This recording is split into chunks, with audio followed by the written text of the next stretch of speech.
We find travel expert Gabe Saglier to tell us more about the exciting events happening this summer on the island.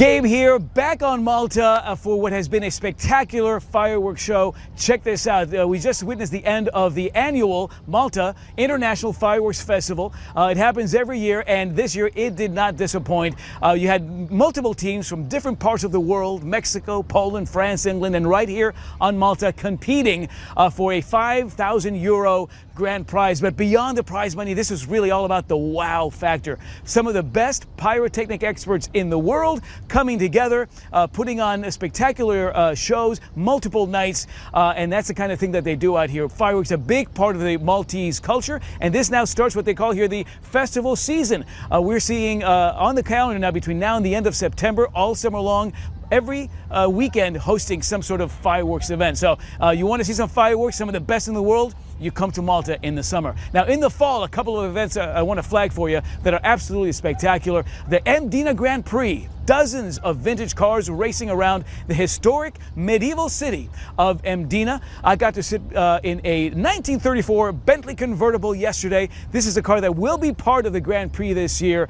Just one example of the many sexy wheels that take part in this very unique Grand Prix event. And on the water, the Rolex Middle Sea Race is back in October as well. Last year, 112 yachts from 30 countries came to the waters here off Malta. They went north 70 miles across the water, around Sicily and back, several days out there, and the fastest, of course, crowned the winner of the Rolex Middle Sea Race. And that cannon, that's what starts that race. Again, that's happening in early October once again this year for the 46th year in a row. By the way, Malta is on Travelzoo's best bets list for 2025, a must-visit destination this year as it's become increasingly easier to get here, more affordable to get here. And as we look for alternatives to other Mediterranean destinations, Malta, for me, is right on top of the list. At the center of it all is the beautiful capital of Malta. Here's a live look from atop the Phoenicia Hotel in the heart of the city, which is a beautiful five-star property where I've been staying the last couple of days. This is the entrance to this beautiful walled city that was founded back in 1566 by knights and remains beautifully preserved. Glorianne from VIP Tours Malta gave me a look at this beautiful city. It is a UNESCO World Heritage Site, and it's only a quarter square mile big, very accessible, very walkable, great food scene here, and a great arts scene as well. I got to visit the Manuel Theater. Queen Elizabeth was here several times, both as princess and queen. This was built in 1731. It still hosts operettas and plays throughout the year, and it is considered the longest continually working theater in the world. Very cool place to be. By the way, Valletta is on the shores of what's known as the Grand Harbor. It is the largest natural harbor in the Mediterranean Sea.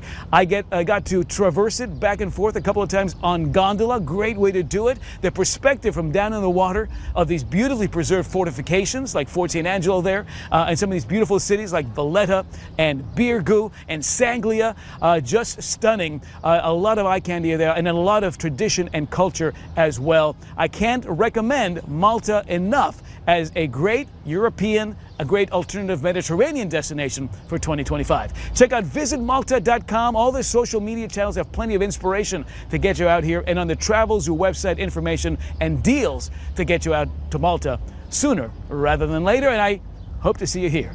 All right, guys, back to you.